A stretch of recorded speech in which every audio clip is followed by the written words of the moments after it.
الله وبركاته. وعليكم السلام ورحمة الله وبركاته.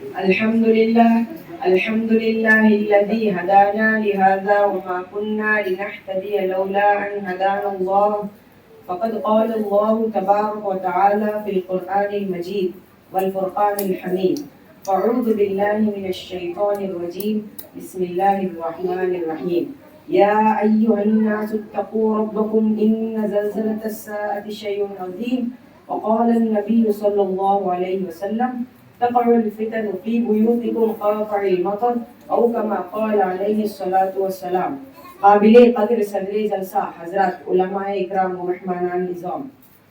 آج میں آپ حضرات کے سامنے قیامت کی علامتیں جو قرآن و حدیث میں وارد ہوئے ہیں ان کے بارے میں چند باتیں پیش کرنا چاہتا ہوں۔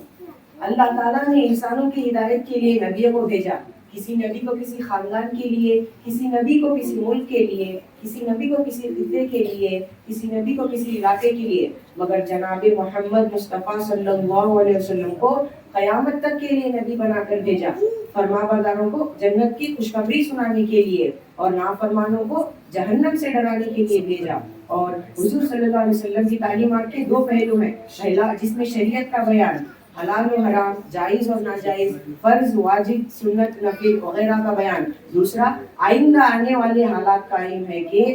امت کو کن کن حالاتوں سے گزرنا پڑے گا اور ان حالات میں امت کو کیا کرنا چاہیے، اور ان حالات کو قیامت کے علامتی بھی کہتے ہیں۔ ایک حدیث میں آیا ہے کہ دائم الفکر متواصل الاحزان، کہ آپ صلی اللہ علیہ وسلم ہمیشہ فکر مند اور غمگین رہتے تھے کہ ایسی حالت میں میری امت کا کیا ہوگا، اور آپ صلی اللہ علیہ وسلم نے مثال دی، میری مثال ایسی ہے جیسے کسی شخص نے آگ جلائی اور آگ کے پروانوں کو روک رہا ہے تاکہ آگ سے نہ جلے، اسی طرح میں آپ کو جہنم کی دہکتی ہوئی آگ سے بچانا چاہتا ہوں اور تمہاری کمر پکڑ پکڑ کر روکنا چاہتا ہوں، مگر تم آگ میں گرتے جا رہے ہو۔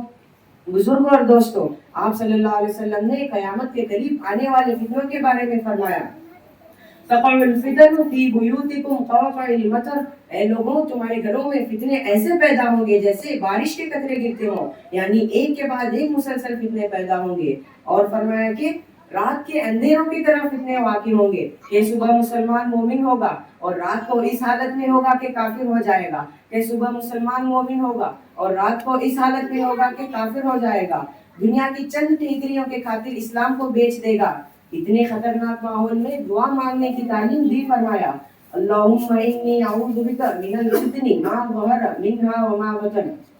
بزرگان محترم، فتنہ اتنی سخت چیز ہے کہ قرآن کریم نے فرمایا: والفتنۃ اشد من القتل، کہ فتنہ قتل سے سخت ہے، اور ان فتنوں کا ہونا قیامت کی علامتیں ہیں۔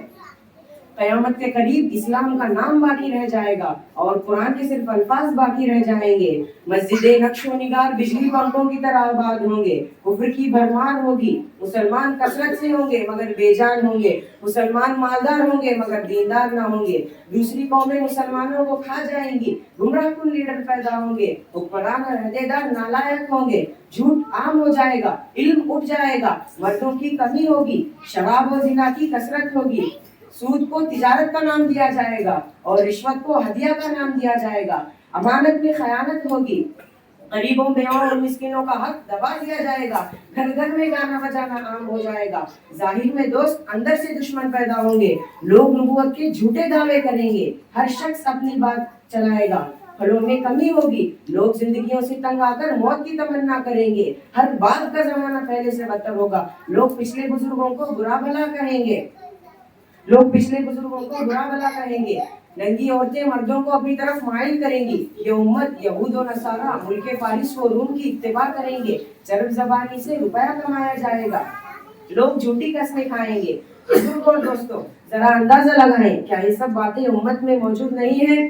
اس وقت اس بات کی سخت ضرورت ہے کہ ہم سب کو خدا تعالیٰ کی طرف متوجہ ہونا ہے اور دین و شریعت کے مطابق زندگی گزارنا ہے، اور اللہ تعالیٰ کا ایک ایک حکم اور آپ صلی اللہ علیہ وسلم کی سنتوں کو جان جان کر عمل کرنا اور ہر فرد کی زندگی میں دین کو لانے کی کوشش کرنا ہے۔ بس اللہ تعالیٰ سے دعا ہے کہ اللہ ہم سب کو اور پوری امت کو ان فتنوں سے حفاظت عطا فرمائے، آمین۔ السلام علیکم ورحمۃ اللہ وبرکاتہ۔